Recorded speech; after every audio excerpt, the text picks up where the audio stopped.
You're listening to the Author Stories Podcast, bringing you the story behind the stories and the storytellers. Margaret White, Terry Brooks, Sheena Kamal, Matthew Quick, JT Ellison, Walt D. Williams, Brad Ford, Corey, Dr. O, Brandon Sanderson, Robin Mock, Ernest Klein, Jim Butcher, Charlene Harris. Visit hankgarner.com for archives of all the shows. Today's guest is... Well, thanks for joining me again for the Author Stories Podcast, where I bring you the story behind the stories and the storytellers. Today, I'm super excited to have Alexandra Bracken on the show with me today. She has a phenomenal new book that's out today when we're recording this, and it's called Lore. And what a fantastic book, Alex. This has been so much fun to dig into and to see what you've done with some very common stories to a lot of us and put some new twist and brought some excitement to that. So welcome to the show. Thank you so much for having me, and what a nice intro. Thank you. Alex, we begin each show with the same question, and that question is, what is your first memory of wanting to be a writer or storyteller? I actually have, I wonder if this is the same for a lot of authors. I have a very vivid memory of being in third grade, and I think I was reading a Roald Dahl book. But at the time, I just remember thinking, this is what I'm going to do when I grow up. I just had this very somehow instinctive feeling that because I loved reading so much, I think I was like, this seems like such a fun job to be able to just tell stories. And as I've gotten older, I've always just been so inclined to storytelling and to reading and to talking to people about their stories. So it's been a real joy to be able to live that dream. I feel really honored and really blessed. That is a very similar story to a lot of people. We've done more than 1,000 shows, and that's a common theme that comes up over and over again. That a youngster sees books, and she gets fascinated with stories, and it's just the only thing that makes sense. Of course, I'm going to do this, one day. Yeah. I'm not surprised at all. Do you remember a time when you realized, and maybe it was the Roald Dahl book, but do you remember a time when you realized that books didn't just show up out of the ether, that people made these? Oh, that's a good question. I'm trying to think if I have a distinct memory of kind of figuring out what an author was. I think I just sort of, third grade was a really big year for me for some reason. I think it was because my teacher also did a storytelling unit where she would have us write these short stories and we would illustrate them, and she would literally staple them together, and they would be bound with cardboard wrapped in contact paper. And I still have mine. Mine is a story about, I think, the solar system. So I think I somehow through that came to understand that stories don't just kind of appear on shelves. And as I've gotten older, I think one thing that I found really interesting was that there was still kind of a mysterious aspect to publishing until I got to college, when I started thinking more seriously about writing for publication. And thank God for the internet. I feel like with the internet, suddenly you could learn everything about publishing. You could learn how to write a query letter. You could learn who the agents were. And it wasn't I think, even maybe 15 years ago, well, not 15 years ago, maybe 20 something years ago, you would still kind of go to the bookstore and buy a book that listed all of these different agents and kind of talked more about the publishing market and all of that. So I think the internet really obviously changed the game in terms of people suddenly understanding how publishing works. And I'm sure you this must bug you too, whenever you watch a movie or TV show and it's the character just, prints off their manuscript, sends it off to New York, and then 2 days later they have a finished book. I'm yeah. If only it were that easy.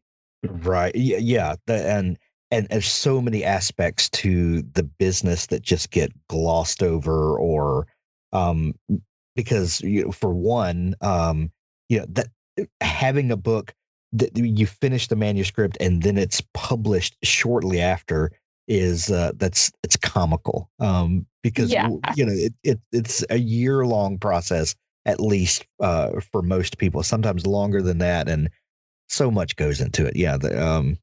It's crazy. Yeah. Oh, this is so funny. I'm like, should I tell this story? I'm sure it doesn't. Well, I'm sure it's fine. But so I worked in publishing after college. I worked for my first year in publishing as an editorial assistant and then moved into marketing. But before that, I did something called the Columbia Publishing course, which is a couple weeks during the summer in New York City, where you sort of get like a crash course in publishing, and it really functions as like an expensive job fair, really.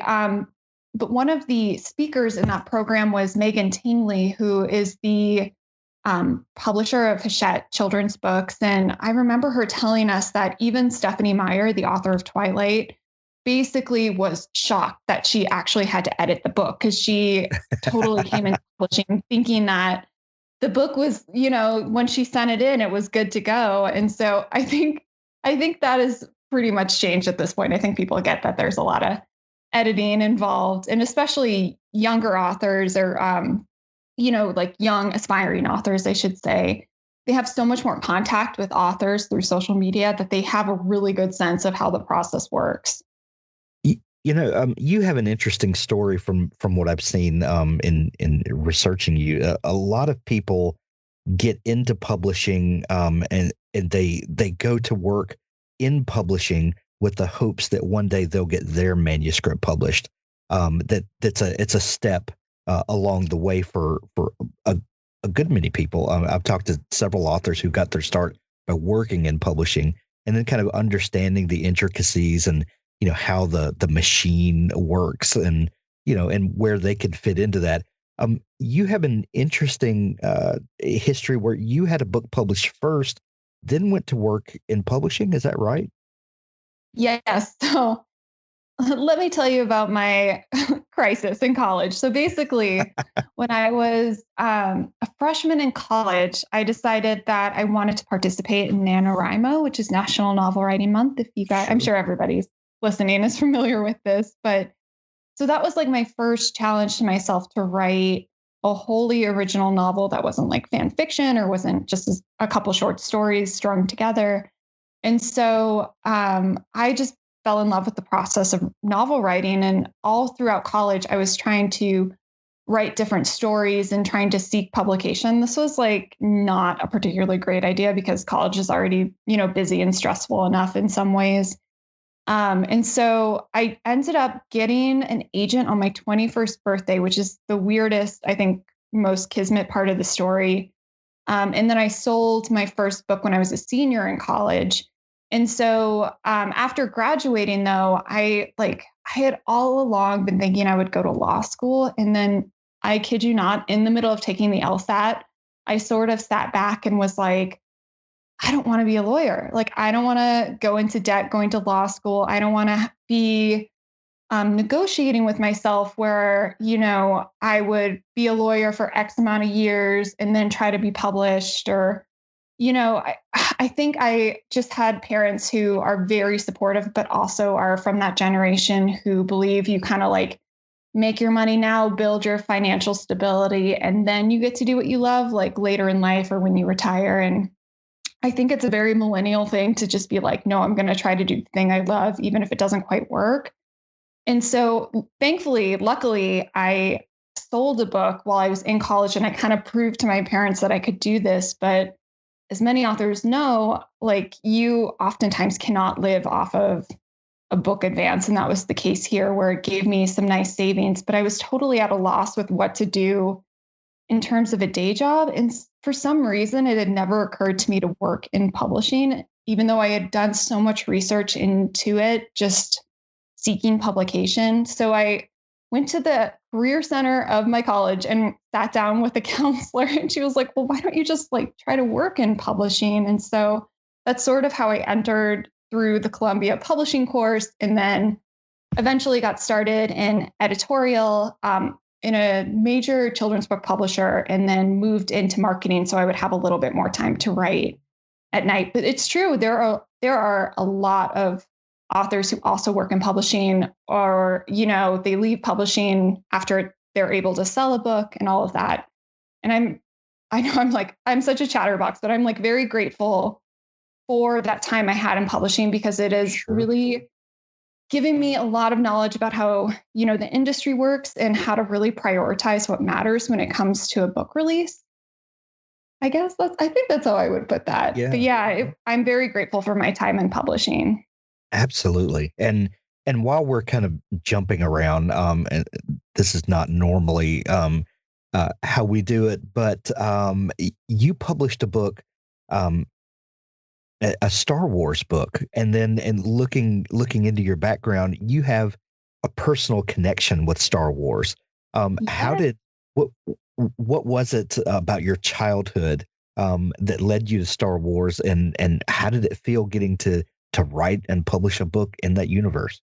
Oh my gosh. Okay. So when my dad, growing up, pretty much from the time I was in elementary school until he passed away in 2012, my dad was a Star Wars collector, which meant I had like a really interesting childhood of going to like antique shops and going to Star Wars conventions and just like bigger toy shows and all of that. It really like was kind of a wonderful childhood. And my dad like loved science fiction and loved fantasy. One of the reasons I think I became such a big reader is because he was always reading. And I saw him reading all the time, when he was going to bed at night, on the weekends, when we would go up north to a little cabin we had at the time. Like, I think he reread The Lord of the Rings every single summer. Like, he was a diehard Lord of the Rings fan too. But, so I knew Star Wars in and out, and I'd really grown up reading Star Wars books. Like, there was a time in my life where I just read Star Wars books exclusively, which was, an interesting time. But I never thought I would actually get to write a Star Wars book. And I published my original fiction through Disney's kind of original fiction imprint. And it just so happened that the author who was slated to write this retelling ended up having to like back out at very short notice. So my editor, like knowing how much I love Star Wars, was like, do you think you would be able to very quickly write this book? And their aim with these retellings of the original trilogy was to kind of like experiment a little bit with format and introduce kids to the original trilogy who might have entered the Star Wars universe through like Star Wars Rebels or the Clone Wars, the animated series. And this was just before The Force Awakens came out. So they like wanted kids to kind of have a refresher on who the original trilogy main characters were. Right. So it was such an honor. I feel like I wrote that book in a total fever dream. I got to use the like radio drama script. I got to pull a little bit from the Star Wars books that aren't really considered totally canon anymore. And yeah, it was a blast. I even got to visit the Lucasfilm office, but it was also, like very bittersweet because I had lost my dad at that point and I hadn't even watched Star Wars since he had died because it was so painful. I associated it so closely with him. And I talk about it a little bit in the author's note too. And it's been really wonderful to connect to readers who have had a similar experience where a parent has like brought them into the Star Wars fandom and then they've lost their parent, but they still, feel that connection with their loved one through Star Wars. Star Wars is really interesting to me in that it really can be considered a fantasy story or a fantasy series as much, if not more sometimes than a science fiction series. And I know that science fiction and fantasy are very close cousins, and a lot of times things will bleed over from one to the other. And I think Star Wars is a great example of that. Do you connect your love of Star Wars and your history with Star Wars to some of the more fantasy type stuff that you write now? Oh, absolutely. I honestly credit Star Wars a lot with teaching me how to construct a story, because the thing I always say about A New Hope is that, it's funny because A New Hope was really saved in the editing process. There's a really cool video on YouTube that talks about this more and kind of shows you how they quote unquote like fixed A New Hope through edits. just rearranging the order of a scene can increase the tension and like fix pacing. I found it really fascinating, but the story itself is like a perfectly constructed hero's journey. And so that was really like just watching and rewatching it. It kind of ingrained that storytelling model in my head. And I wrote a lot of fan fiction growing up, including Star Wars fan fiction, and just kind of playing in that fictional sandbox was wonderful. And yeah, like even Star Wars having like very specific character types. So like learning how these different character types interact and how to kind of play with them a little bit. It was very, very formative for me as a writer to be so into Star Wars. And I completely agree with you that it's actually, I think, more fantasy than science fiction. It's probably why I like it so much, because I find science fiction, and I think a lot of people find science fiction like really hard science fiction, I should say, to be like a little, it's not quite as accessible, I think, as fantasy. I don't know if that's true or not. Maybe that's just my personal opinion talking, but it's really like the mysticism and the big themes of hope. And I think the characters themselves that really resonated with people. Would you agree with that? Or do you think absolutely there's something else about it? There's something, and I totally agree with you. There's some hard science fiction that I absolutely love. And there's also some that is very difficult to wrap your brain around. You have to have characters that you love, and I think that's what it boils down to: is can you have hard science fiction and have characters that drive the story and make you care about them? And maybe sometimes that doesn't translate to the page. Oh my gosh, no, 100%. There's been a lot of debate, especially in the YA world recently, about like why YA science fiction hasn't worked the way like YA fantasy has. And I think part of it is that like science fiction is so visual. I'm trying to think of how I would describe this. So for me personally, I read The Martian, and I also I love The Martian's film. Yeah. It's one of those few cases where I actually prefer the movie to the book, because the Martian book gets so into the science of his survival, which is interesting. It's interesting, but like what really interests me and what I connect to emotionally is his story and his struggle to survive. And so I think about that a lot too, especially with YA. YA tends to be very, very character driven. And that's why you see a lot of romance in YA. I think you see it's just like those relationships become so much more important when you're doing that like deeper character work. So yeah, I see that a lot. And I honestly start writing every book with the main character. I brainstorm the plot off of the main character's arc. So it's really important to me. And so I agree with you about The Martian, and the game changer for me was when the audiobook for The Martian came out, and R.C. Bray did this amazing narration and really brought Mark Watney to life through his narration. And then when I saw the movie, it was just kind of an amplification of the work that R.C. Bray had already done in narrating the audiobook. And I think that was a game changer for me when I realized what you could do with the audiobook form, and how it can actually become kind of another entity of its own.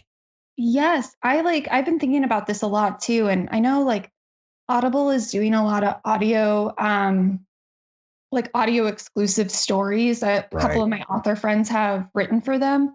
And I do love that, I don't know that we ever left kind of an oral tradition of storytelling, but I like that we're kind of coming back to it through podcasts and through, it's not like a traditional radio drama anymore, the way that they used to exist. But I think as you said, a really good audiobook can totally change the game, and it can really bring a story to life. Absolutely. Absolutely. Alexandra, tell us about The Darkest Minds. Where did this come from for you? And this series took on a whole life of its own. Yeah. So I always joke that my books never have one lightning bolt of an idea. I wish they did. It would make for a better story. But like really, and this is the case with Lore, my new book too. It's like I have what I call idea soup, where it's like I know I like this and I know I like this and I know I want to write this kind of story and I know I love this type of character. And somehow it all kind of comes together in my brain eventually, and I'm able to pull a story from that. And hopefully it's delicious for readers to continue that metaphor. But like, I think about this a lot too, more and more. The Darkest Minds is a perfect example of me writing a story full of things that I loved. And I think that when you read the book, or I hope that when you read the book, you get that sense that I'm having fun with it and I'm excited by like what's happening in the story. But it makes for kind of a random mixture of things like kids on, with superpowers on the run from the government, but they're listening to classic rock, which I love, but they're taking a road trip, which I also love. So I think like that's honestly advice I give to a lot of aspiring authors is like find different ways to work in, things that you love and that excite you into the story. Cause I think it makes a noticeable difference in kind of the X factor energy of the story. But The Darkest Minds was like really the book that changed my life. I was living in New York and I was still at my first day job as an editorial assistant. And I was having like a really hard time adjusting to life in the big city because I went to school at the College of William and Mary, which is literally located at one end of Colonial Williamsburg. So to go from Colonial Williamsburg to Manhattan was like a really big jump for me as a pretty introverted person. And it's kind of hard to find your footing in New York. It takes you about a year to get really used to living there. And I had a boss who was like really tough and really old school.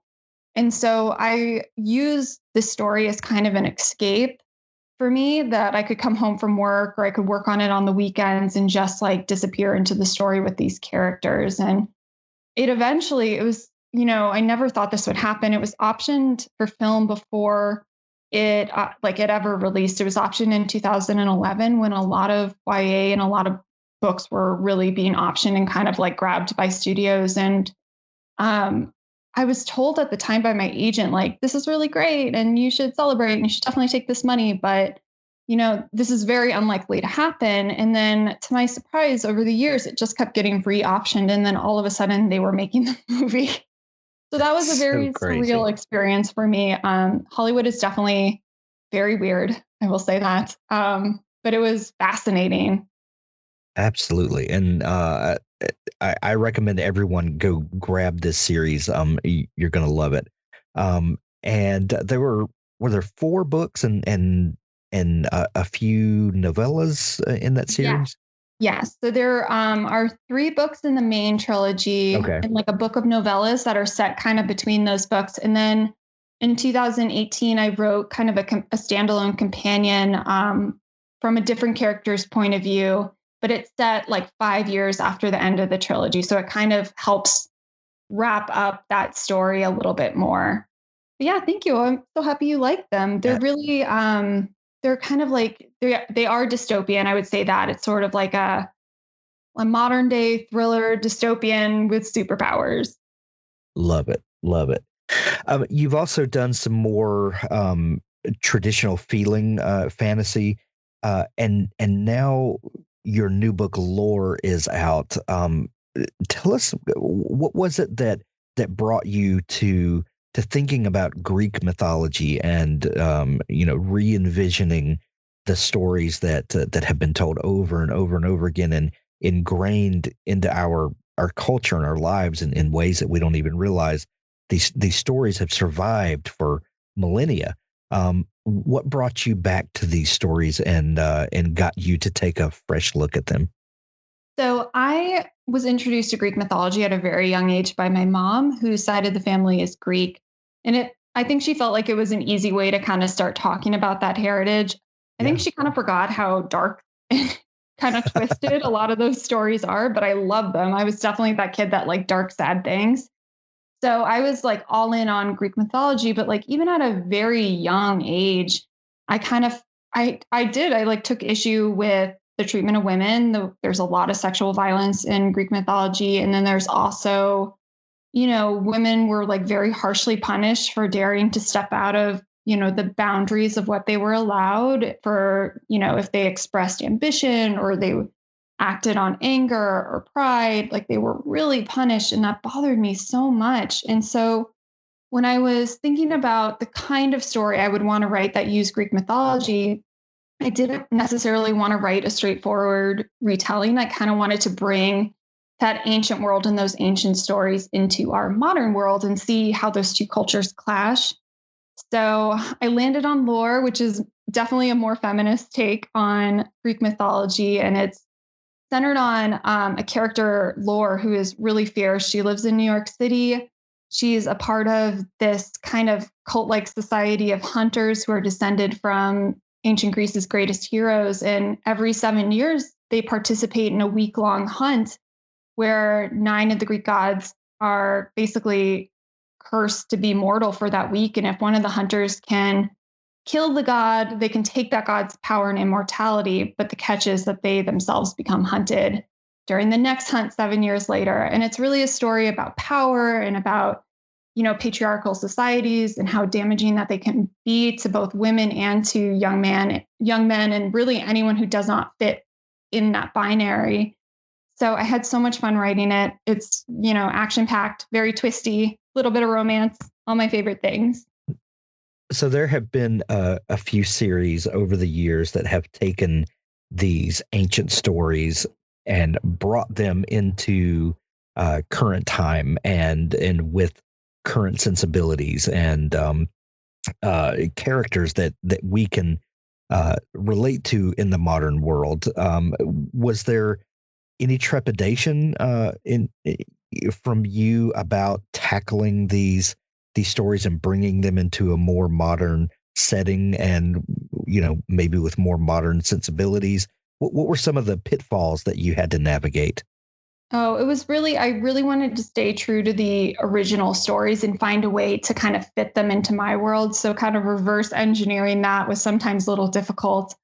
And really trying to figure out which version of the stories to use, I would say, because there are so many different variations of each myth. And within the book, they really believe that the myths have happened, obviously because these gods exist. And it's, the only world that they've really known. They don't really, they function within our modern world, but they kind of have this separate secret society within it. Yeah, and I really wanted to try to differentiate it from a series like Percy Jackson, which is a little bit more humorous. And this is definitely a more I want to say mature in the sense that it's on the older scale of YA, I would say. And I'm hoping that even adults who maybe are not always into YA will also be interested in picking this one up. My youngest son, who is 16, got an Xbox game for Christmas, and I can't think of the name of it. It's escaping me right now. But anyway, it takes a lot of these Greek tales, and you're a character in the midst of that. And they do some cut scenes where they tell the story of these gods and demigods and things like that. And he said, Dad, there was, when you see the actual story, it's not very palatable. Yeah. And so that got me to thinking, when you're retelling these stories, these are some of the most powerful, stories and that's the reason they've been told over and over again. Even with the pitfalls of some of the original storytelling, why do you think these things have survived as long as they have? Oh, that's a good question. I think there are probably two answers to this. The first is that, there are probably many answers, but for me, there are two answers. The first is that I think ancient Greek culture and ideas and philosophy and even the myths themselves kind of came to form the roots of Western civilization as it exists today. I feel like the symbols are everywhere. The characters of the mythology get referenced. Just in casual conversation, it's really interesting to see how long they've lasted and the influence that they still have on our government, on our ways of thinking. And even, when I was in, I think, middle school, we had a whole unit on ancient Greece and ancient Rome. So I do think that's true for a lot of schools across the country. They do kind of like a special unit on it. But in terms of the stories themselves, for me, I kind of feel like it has a lot to do with how dark these stories are and how they really are unflinching and how they just like depict humanity. And they aren't afraid to go into the ugliness of it, the jealousy, the rage, murder.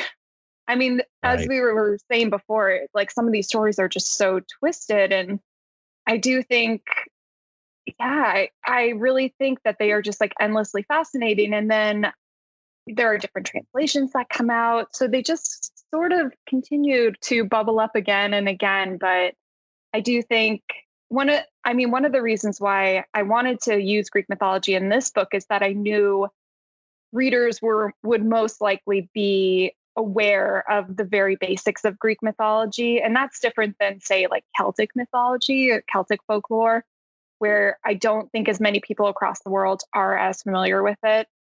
So I knew that if I used Greek mythology, aside from just loving it myself and always wanting to write a book rooted in it, readers wouldn't have to work quite as hard to grasp what was going on. So you mentioned that because some of these stories deal with the darker sides of human nature, and even though some of the characters in the stories are not necessarily human, we're depicting human nature and the yin and the yang, if you will, of what makes us tick. Do you think that because they're kind of unflinching in their portrayal of the wholeness of human nature, that's what keeps us connecting to them? Yeah, I think so. I think you've just put it perfectly, honestly.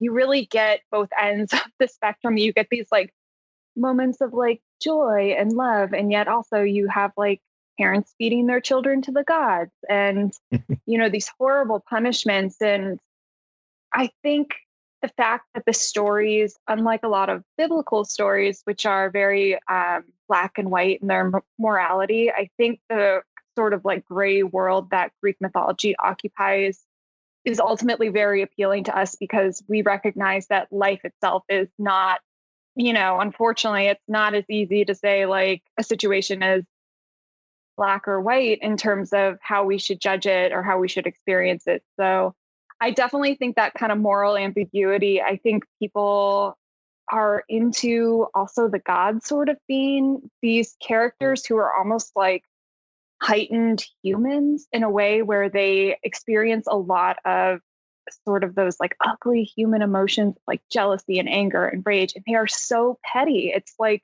fascinating in a way. They like the way they kind of snipe at one another and they try to trick each other. And so they really make for compelling drama in a way. And they do a lot of really terrible things to mortals and to each other in these stories. So tell me a little bit about the characters in the book that we meet here. Who is Lore, and where did she come from? How did she take shape for you? So Lore is a 17-year-old. She's living in New York City, and she's grown up in kind of what I would call like a cult-like Spartan-esque society of hunters, all of whom are descended from some of the ancient world's greatest heroes, like Achilles and Perseus. And she's grown up in, this society of hunters is very secretive, and they consider themselves to have this like very special appointed role by Zeus because, 1,000 years ago, let's say, nine gods, as nine of the Greek pantheon, as they felt their power and influence began to fade, as a new god began to rise on the world scene, they tried to rebel against Zeus and reclaim some of that power that they felt like they were losing. And so as punishment, Zeus curses them every 7 years for 7 days to walk the earth as mortal. And if one of these hunters can kill one of the gods, they can take that god's power and immortality.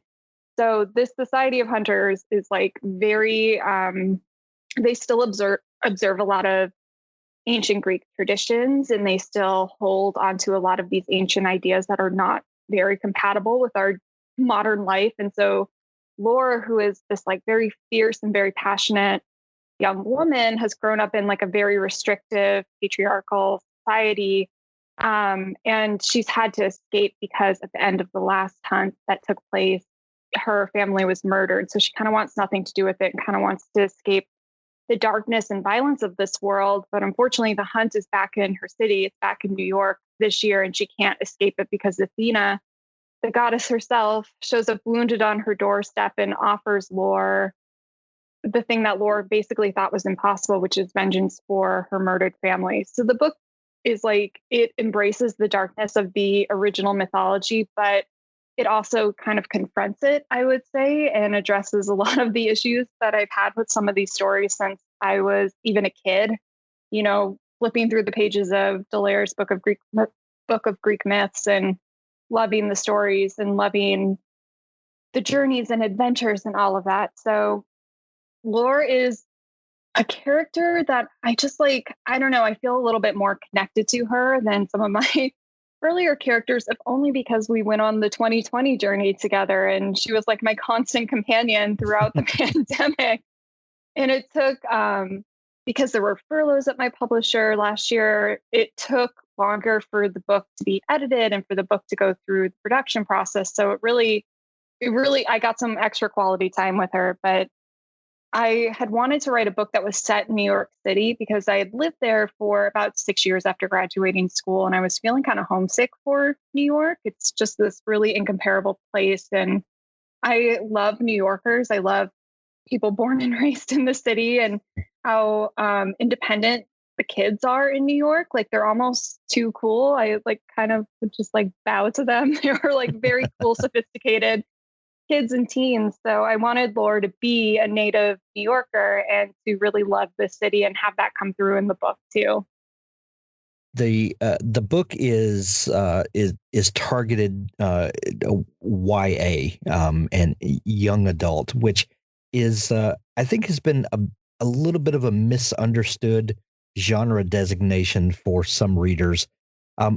Were there specific challenges to writing a story like this targeted toward YA, or was it empowering to write a story in this way? Did the audience or the age of the characters have any?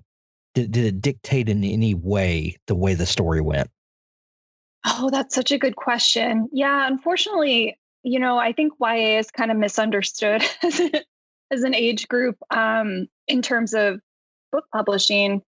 And it's so frustrating sometimes because I think when people think of YA, they think of just Twilight and the Hunger Games and Harry Potter, really the big books, or they'll think of, there was a time sort of like the golden age of YA when it was, you know, Twilight was coming out and there were a lot of imitators that were published because essentially publishers were trying to really capitalize on the success of that book, which really lifted sales across the industry. So they were publishing a lot of read-alikes for Twilight, a lot of paranormal romances. And so I feel like when people think of YA, they still think of paranormal romances a lot. And there's nothing wrong with them. I think that those stories are really fun to read. And YA is like, it can be pure escapism, but there are a lot of like really interesting, gritty books that are published pretty much like every single week in YA. And this side of the industry, the kidlit side, is finally starting to diversify a little bit in terms of its offering, in terms of the staffs, but it's been like a very slow going process. But when I was thinking about Lore, you know what's so funny is that I didn't realize I had written a book that was kind of more on the mature end. This sounds so strange. I didn't realize I had written a book that was kind of more on the mature end of YA until my editor mentioned to me. She was like, well, this is like really kind of on the border of YA and adult. And I was like, well, like what distinguishes the two? And oftentimes there's like actually not a lot other than the main character's age that distinguishes right. YA from adult fiction. And I think that's important for adults to understand too. Although I will say that when I worked in publishing, we would commission all sorts of studies on who was reading YA and who was buying YA. And for like the vast majority of these studies, it was always adults that were buying YA to read for themselves rather than teenagers, which makes sense because teenagers, a parent will usually buy a book for a teen or a kid. But really, it was like these adults were buying these stories to read for themselves to just have like some nice bit of escapism and some fun. So, well, I was going to. Yeah, no, go ahead. No, I was going to say, I was going to mention that, all of the series that you mentioned, the wildly popular series that that kind of broke through, all of those that you mentioned are YA series, and they all feature teenage protagonists for the most part.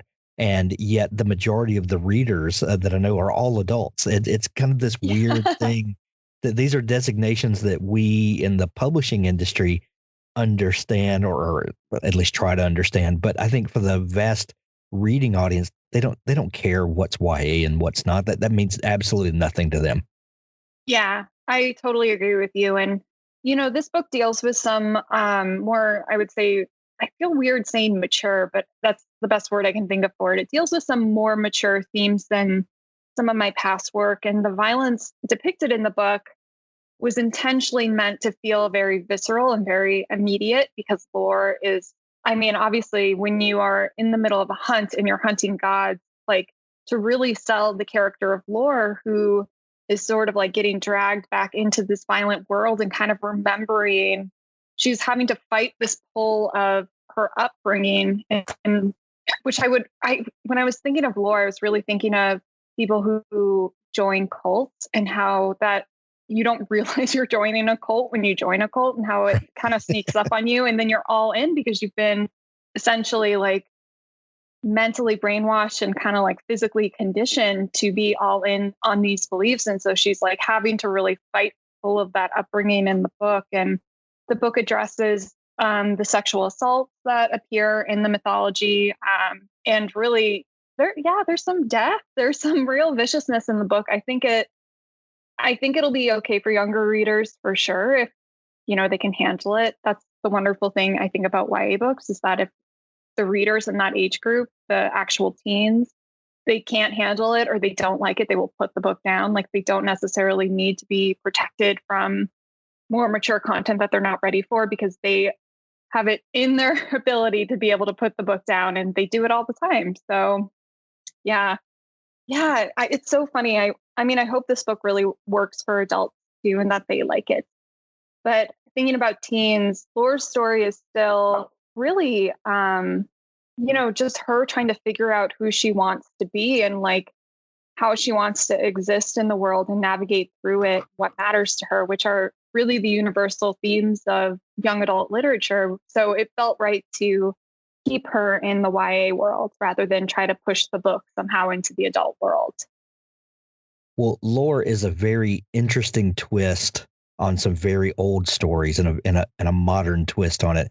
But all of that aside, Lore is a very, very fun book. It's a page turner, and it's a story that you will absolutely just fall into and love every minute of it. So I'm recommending this book to everyone this year. This is so much fun. Thank you. Yeah, and that's it's so funny because I'm always like, I know this sounds like really dark, and there is some darkness in here in this book, but it ultimately, like, I wanted it to be on it. Like, I really think if you're looking for a story to just, get absorbed in and knock out a weekend, I hope this book will feed that for you and deliver that for you. But thank you so much. That means a lot. Yeah, absolutely. Worked so hard on this book. Thank you. Lore is a standalone book, and it's a fully encapsulated story. But now that 2020 is over and we're now living in the future and life is going on, what are you working on now? And do you see yourself revisiting this world and these topics ever again in the future? Oh gosh, it's it's always so tempting, especially since I love these characters so much. Like when when the book was off to the printer, I was just like, oh no, that was it. Like that's all my time with those characters for the most part. Like I don't get to live in that world with them anymore, which is always a sad feeling as an author, because usually you have like another book or a companion to dive into where you can revisit them again. But with this, just from the beginning, even when I was brainstorming, I felt like very sure that this should be a standalone and that the story really needed to resolve itself, because a lot of the bigger epic poems and myths within Greek mythology kind of came to some sort of conclusion at the end, even if it was a tragic conclusion. So I like that her story would be self-contained and that the book is named after her and gets to be kind of that fun play on words for legend and all of that. So yeah, I don't know if I wrote something in this world again, I'm not sure how I would do it. I'm like, how do I say this without spoiling anything? I think it would have to be probably from the perspective of another character. Yeah. Yeah. I mean, I would never rule it out, but for now I'm like very satisfied with where it ends. So, but right now so I launched this book out into the world, and then on February 2nd, there's a young reader graphic novel, rebirth of my debut novel, which came out in 2010, which was like a very light, sweet little fantasy. The novel's out of print, so I'm really happy it gets to live again in this new format called Brightly Woven. And that was like a really fun different project to work on. So I kind of want to explore working in the graphic novel world this year. And I'm working on another YA book that deals this time a little bit more with Celtic mythology, but I don't know if I'm going to be able to resist the siren song of Greek mythology for very long. Of course, there would be a play on words there. I love it. I love it. Well, Alexandra, satisfied is a very good place to be, for an industry and a job where there's always longing for something else, to finish a project and be completely satisfied with it. That is a great place to be. We're going to put links to lore. Yeah, absolutely. We're going to put links to lore in the show notes to make it easy for everyone to find. I highly recommend everyone pick up a copy of this book in Kindle edition or hardcover and audiobook, of course. I think I'm going to grab the audiobook and listen to it coming up in the next few weeks. I feel like I want to visit this world again and let someone read it to me. You'll have to let me know what you think of the narrator. I will. My friend Brendan was like very kind, and he teaches and translates ancient and medieval literature. So he kindly provided the correct pronunciations for the different characters and names and whatnot. So if you're reading the book and you're curious how to say any of these words, we have Brendan to thank for that in the audiobook. But let me know what you think of the narrator and all of that. And if the physical book, and I'm pretty sure the Kindle edition, come with, charts of the families. And then at the back of the book, there's cast of characters list, and there's a map of New York City if you're not familiar with it. So the physical package is gorgeous, if I do say so myself. But absolutely. Yeah. Alexandra, if people want to dig into all the great stuff that you do and find out more about you and, follow along your journey as it goes forward, where can they find you online? You can find me online at alexandrabracken.com or on Twitter and Instagram at Alex Bracken. Excellent. We'll put links to all those in the show notes, and we're going to send everyone to see you. Alex, this has been so much fun chatting. Thank you for taking time to come on the show. Thank you for having me. Both Barrels Publishing is the brainchild of successful indie author James P. Sumner. He has self-published over 15 titles in the last 5 years and has over 800,000 downloads so far in his career, meaning he has a wealth of knowledge and experience to share with the indie publishing community. Knowing the struggles of the modern-day indie author as well as he does, he wanted to create a platform that would allow writers of any level to learn the ropes, navigate the pitfalls, and produce a professional novel without wasting time or money in the process. Both Barrels Publishing is the perfect one-stop shop for any indie author combining James's expertise with his own team of editors and designers so you can help your novel realize its full potential and learn how to publish yourself. The purpose of Both Barrels Publishing is to help indie authors get their novels ready for publication without all the stress, hassle, and unnecessary expense. We want to make your lives easier, which is why we're giving you access to a top-notch team to publish your novels, along with a generous discount on their services. You can also work one-on-one with James to learn the intricacies of self-publishing. No hidden cost, no false promises. We simply want you to publish the best version of your novel. BothBarrelsPublishing.com.